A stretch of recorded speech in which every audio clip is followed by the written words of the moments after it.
Hey there, just a friendly reminder that doll making, or at least doll customizing like this, isn't really meant for kids. There's a lot of dangerous stuff involved. Not with me as much, but with the others, definitely yes, so just don't do it. These videos in general aren't meant for kids, so just keep it aware of that.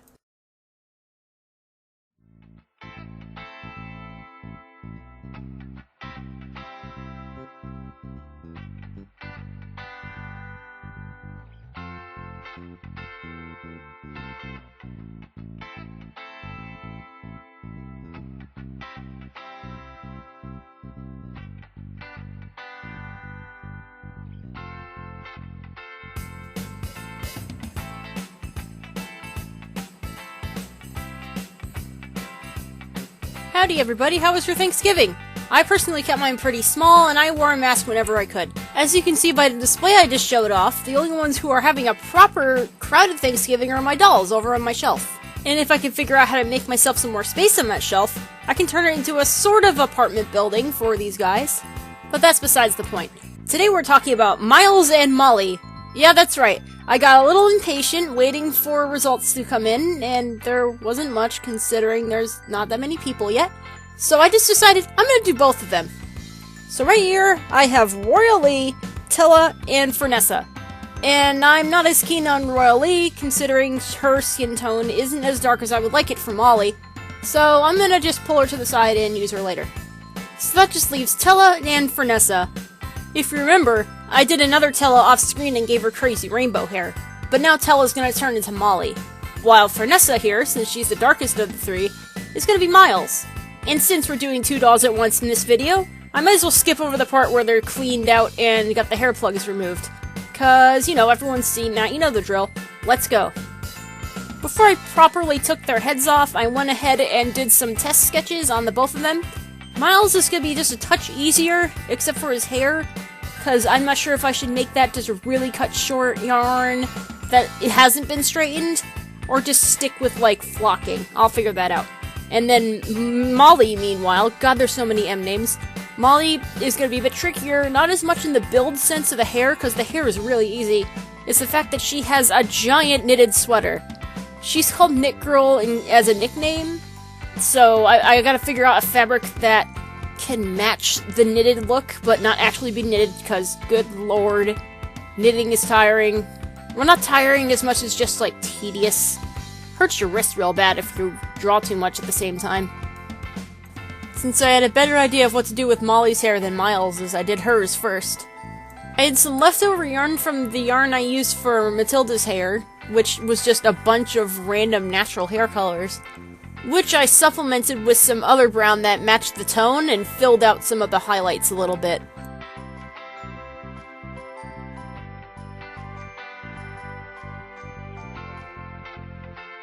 And after doing a messy trim, because I wanted to give the illusion she cut her own hair, I wasn't quite vibing with it just yet, so I went ahead and started doing the flocking for Miles' hair in the meantime. I don't know what was different for the first few tries I was doing flocking compared to now, but, like, it doesn't seem to work out as good, but maybe that's because I'm using, the fluffed part of yarn when you get hair brushed out and just crushing it with scissors, and maybe that's not working as good as it used to.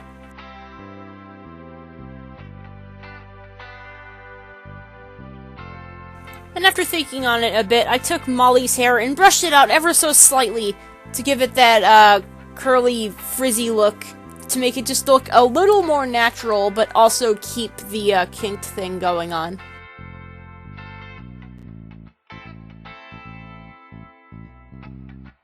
Then it was time for the eyes. Miles, with his bright yellow eyes that honestly wouldn't be able to show up on the whites of his eyes, so I added some gold to them.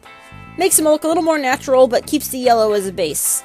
Molly's eyes were not part of an actual paint kit, so I had to kind of mix it up a little bit, and I honestly think it could have been just a bit more blue, but it works out for my needs.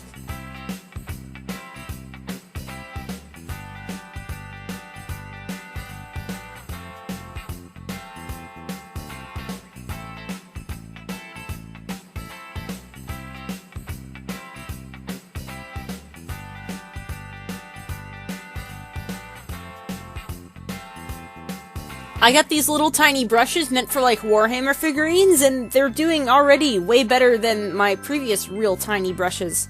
I decided to go with the black line art for the both of them since they are my characters and they don't look right if I make them like more realistic looking.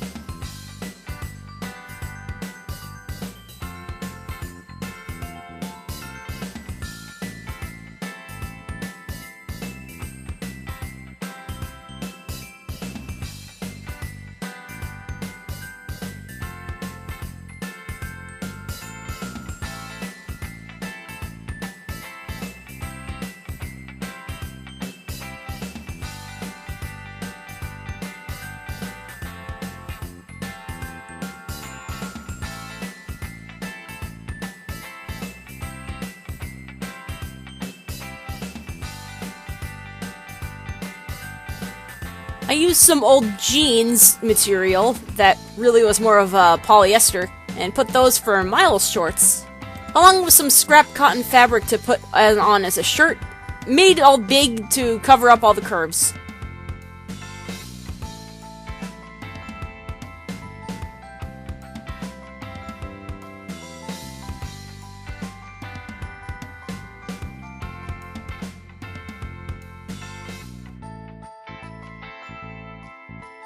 I also made one of those vest hoodies, but I wasn't quite feeling it, so I put it to the side and worked on Molly's clothes for the time being.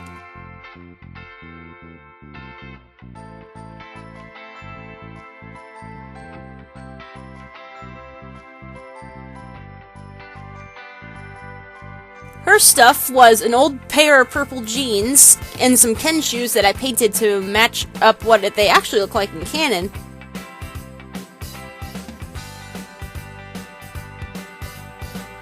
And then I found some knit fabric that looked very much like a actually knitted sweater, so I used that for her sweater.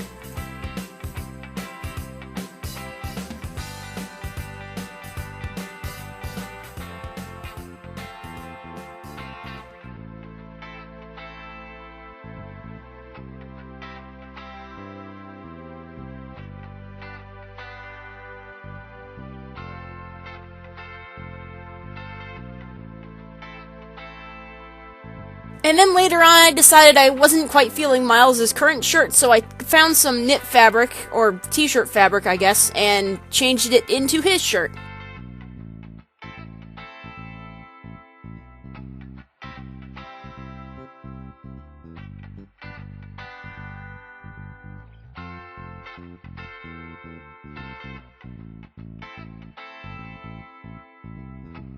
Now, Molly's hat was a task and a half, because I tried it with fleece, which couldn't go over her head. I tried it with this other hat that I had gotten a while ago for, it was like $1, and it didn't fit either. And then I decided I'm just going to knit it, which took a few tries, and I had to sew it directly onto her head, and in the thinking, oh, I'll just take it off later. But I ended up pinning it to her head anyway. But I did eventually figure out her hat. Not the ear part just yet, but I'll get that later.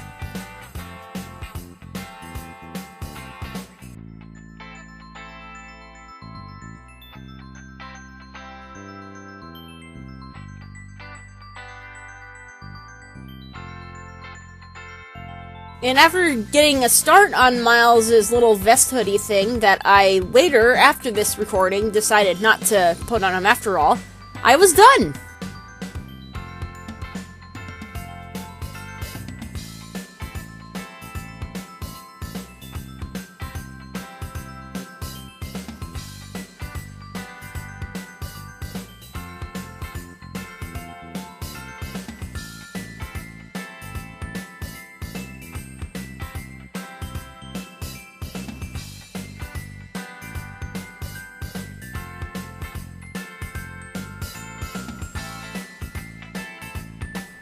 These two turned out pretty good. It was a bit of trial and error here and there, because some of it I wasn't entirely used to. But it worked out where these two actually matched up pretty good with their current selves, and I even modified Molly's hair after this fact, like her drawn form anyway, because I was so used to drawing it like in straight hair form that I wasn't really used to her having like kinked hair like that. So it helped out as a character development thing too.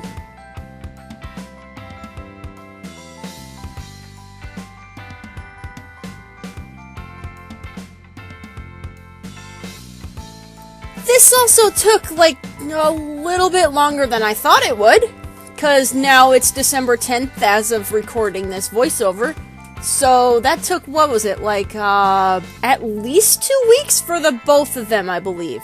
A bit longer than what I'm used to, but I also had plenty of distractions in between all this, because, you know, this is only a side hobby and not, like, my full-blown hobby, just the thing I do after work type thing. Honestly, though, I think I could have spent just a little more time on them, but that's something to do off camera. And since any doll that I will make after this will absolutely skip over Christmas, I'm just gonna go ahead and not make one specifically for that, but rather a general end-of-the-year video to kind of reflect on what I've done in the past 3 months. Goodness gracious, I didn't realize that I was only at this since, like, September. I got some cool stuff to show off that I can't exactly show off till after Christmas anyway. So, in the meantime, have a good Christmas, Happy New Year, Happy Holidays, and I'll see you guys in the next video. Be safe, be healthy, and I'll see you later.